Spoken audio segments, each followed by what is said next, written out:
Hello everyone. So in this video I am going to tell you about the general pharmacology, and we are basically in this video we are going to learn the concepts behind them. So in the general pharmacology, first we have to know about the drugs. What do we mean by the drugs? So basically drugs are used for both physiological functions as well as for pathological state of our body. So in the drugs, the definition should be like this: that drugs are intended to be used for modifying or exploring the physiological functions or pathological state of body for benefits of recipients. So drugs were taken for the benefits of recipients.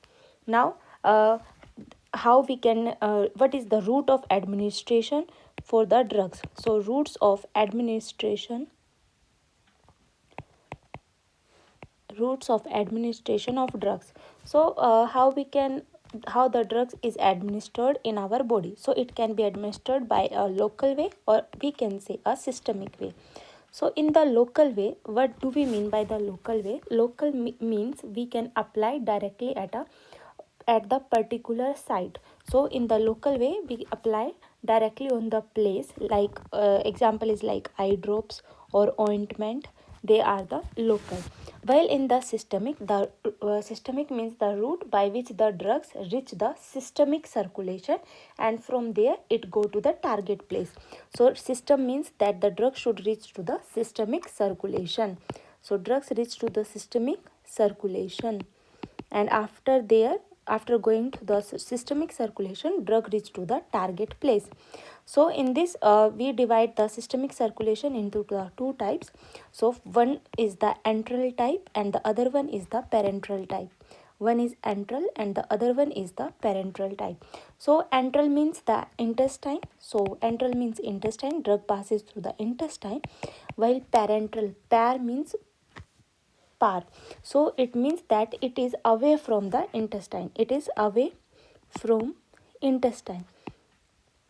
As in Hindi we say the par means drug pass the way of intestine, means it is going away from the intestine. So how the drug reach to the intestine? So it can be go by the oral or the rectal route. So by oral, if you take the drug through orally or through the rectal form, then it passes through the intestine. And when we take the oral form, in the oral form when we took the drug, then it passed by the systemic circulation to the liver. So in the liver, the first pass metabolism will occur. I will explain you what do we mean by the first pass metabolism. Just for sake, we have to learn that oral drugs have the first pass metabolism, which is done by the liver, and the intestine passes oral or in the rectal form. While with the drugs which do not enter the intestine, they just pass the intestine. Those drugs were either we take in the injectable form or we can take by non-injectable form, means they directly reach to the systemic circulation without passing to the intestine. So these were the either taken by injection form or non-injection form. Injection, as we all know, by subcutaneous injection, intravascular or intramuscular injection, all these were the injectable form. While in the non-injectable form, like sublingual form,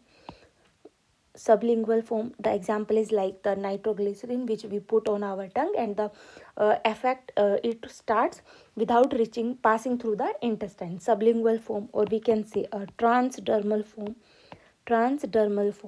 or we can say through nasal route, or in the inhalational form.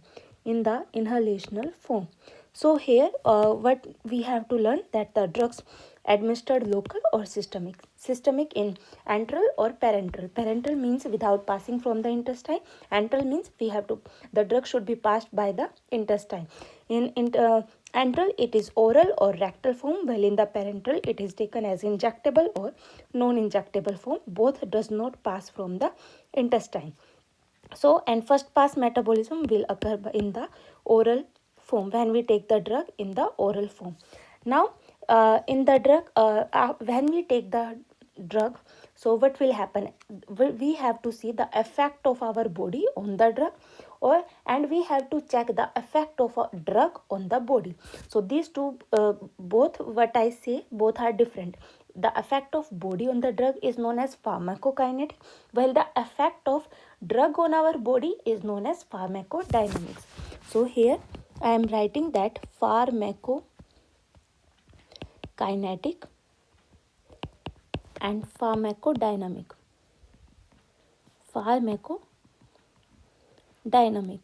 So kinetic, as in the pharmacokinetic, K letter comes, while in the pharmacodynamic D letter comes. So D letter suggests that the effect of drug, D for drug. So effect of drug on body, while in the pharmacokinetic means the effect of our body on the drug.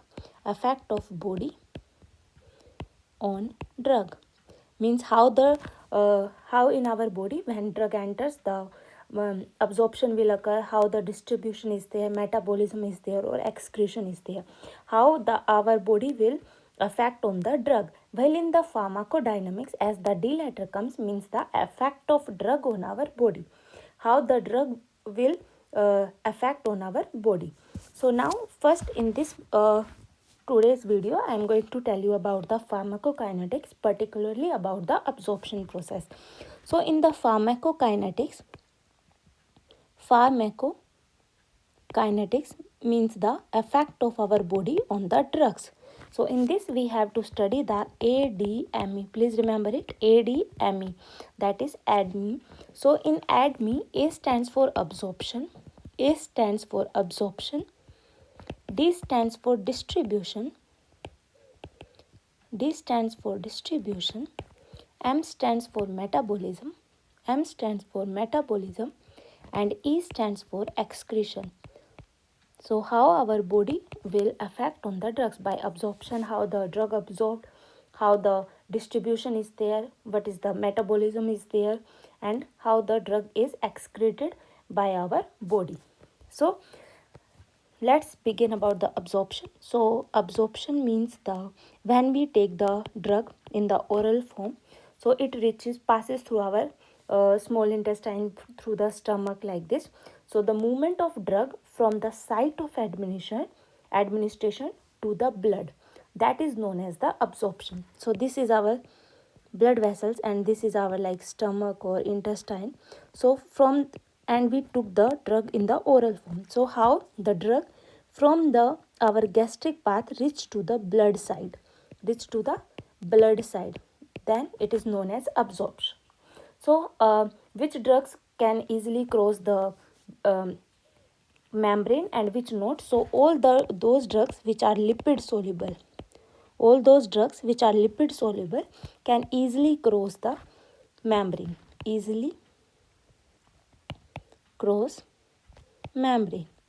while the water soluble drugs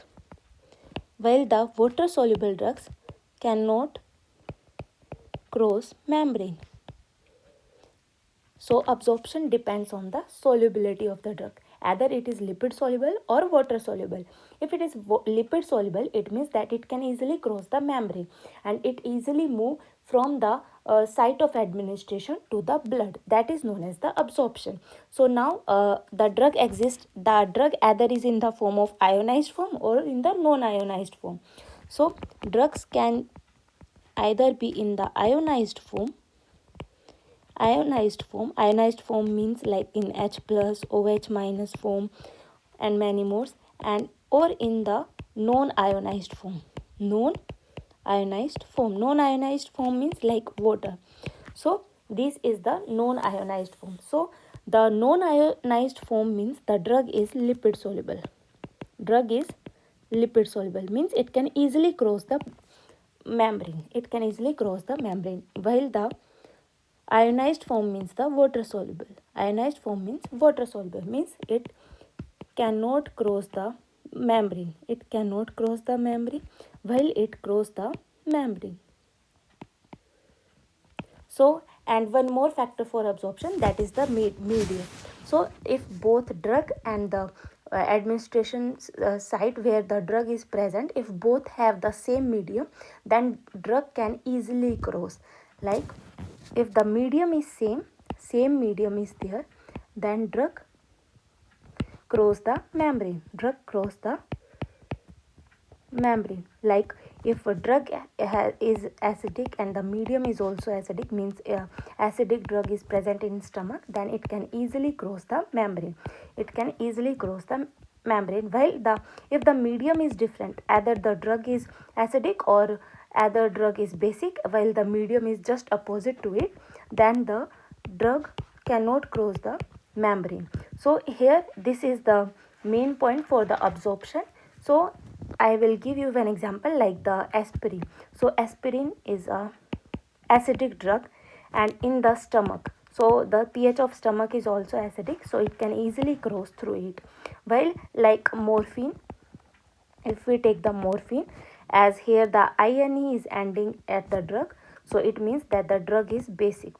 Please remember that when in the ending of the drug means suffix of drug, so suffix of drug has INE, it means the drug is basic in nature. Please remember it, drug is basic in nature.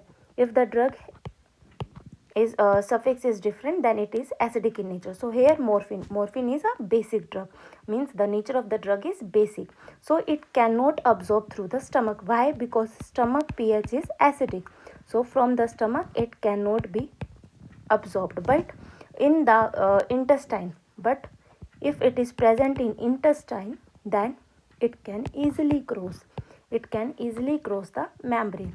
So for the absorption we need like pH of the drug, the nature of a drug, and the pKa. pKa stands for acidic dissociation constant. Please remember it, acidic dissociation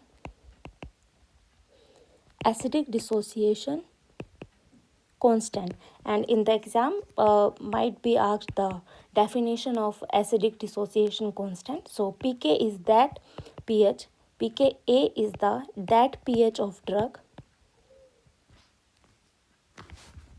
at which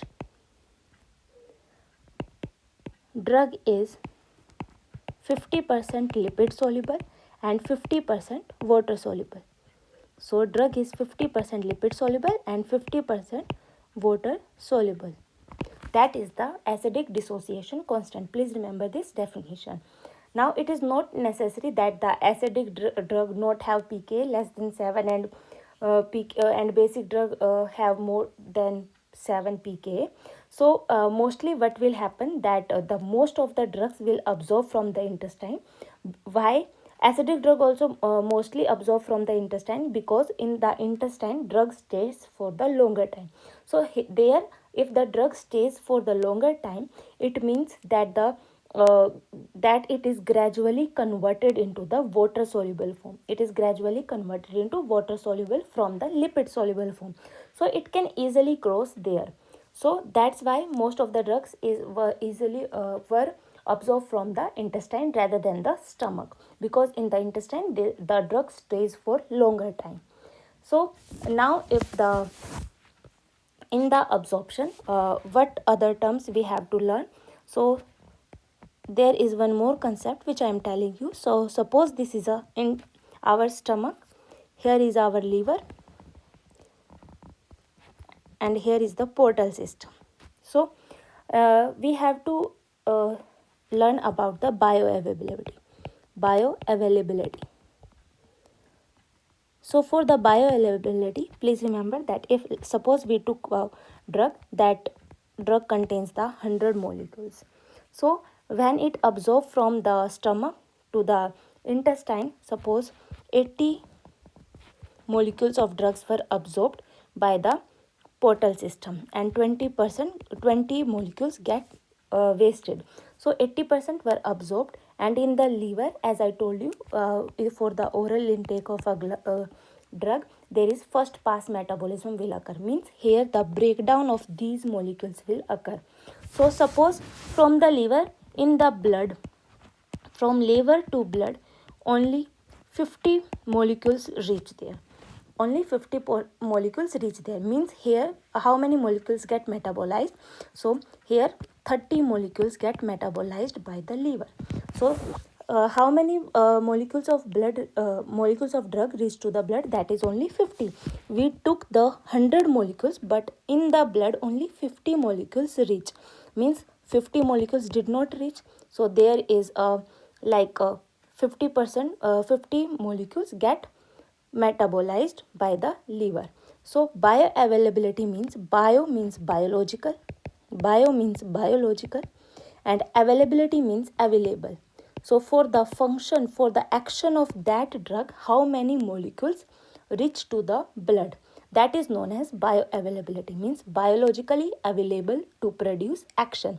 So if we took the 100 molecules, so how many molecules reach to the blood for its action? That is only 50 molecules, that is 50%, means the most half of it gets metabolized by our liver. So bioavailability, so how it depends on the dose. So if we take the dose, if the bioavailability is more, if bioavailability is more, it means that we have to take less dose.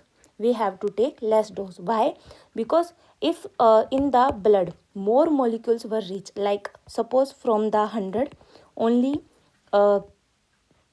80 molecules reach to the blood, so it means less molecules get metabolized by the liver. So it means that we have to, there are lot of molecules to produce the action. So lot of molecules were produced to the particular action, so we have to take the less dose, because most of that drug reach to the blood to produce its action. So that's why if bioavailability is more, we have to take the less dose. So if bioavailability is more, we have to take less dose, means bioavailability is inversely proportional to the dose, inversely proportional to dose. Please remember it. I hope this concept you all memorize, that bioavailability means biologically available to produce its action. So on which factors bioavailability is depends? So here the first factors is the absorption from here to the liver. So first factor is the absorption, while the second factor is the metabolism. So bioavailability, so on what factors bioavailability depends? So bioavailability depends upon two factors. First one is the absorption, that how many molecules get absorbed from the intestine to the liver, and the second factor is how many molecules get metabolized. After that, whatever molecules were present, that is the bioavailability.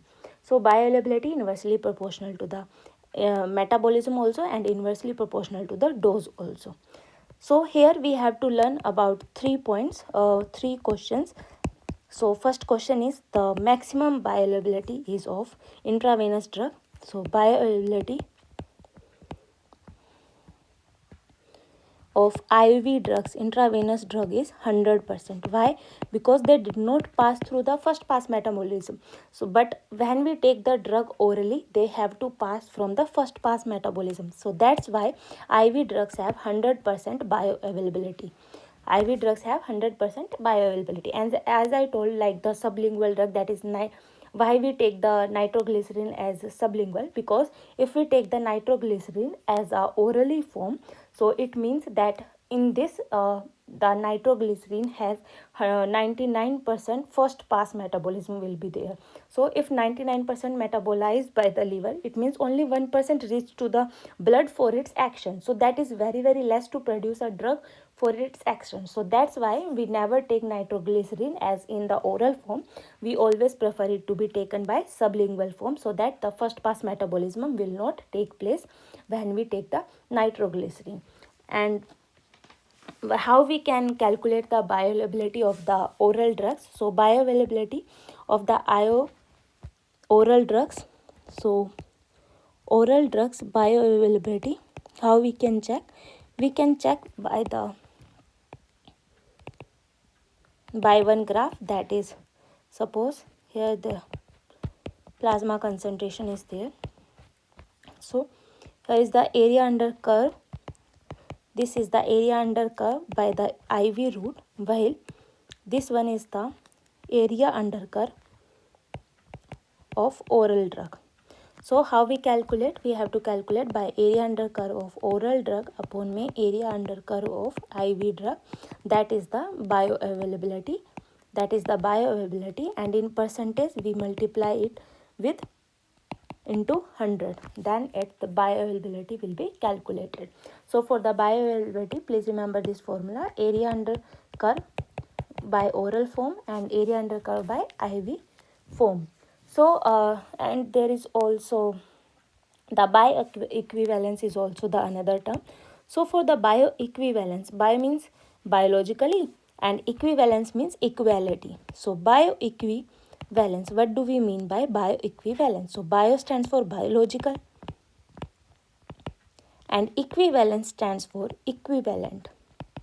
Means today in market same brand, like two different brands of the same thing are present, like for the aspirin, ecosprin and losprin, both are of the same things, like that is aspirin, but they are available in market with two different brands, that is ecosprin and losprin.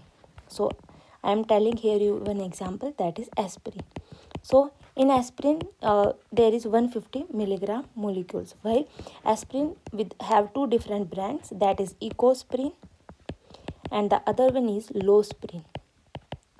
So if the plasma concentration in ecosprin is 100 milligram while in the losprin is 90 microgram per deciliter. So if these two brands they produce the equal effects, then they were bioequivalent. If they are not similar, they do not produce the same effect. If one is producing some side effect, then it is not bioequivalent. Like the other example, that is the like phenytoin drug, it is available with two different brands, that is Aptoin and the other one is Dilantin. So what will happen, that in the Dilantin there is no seizures like side effect is there. There is no seizure like side effect is there. While in the Aptoin, on the third day, while taking of Aptoin, on third day, it produced the seizure like effects. It means that they are not bioequivalent drugs. They are not bioequivalent.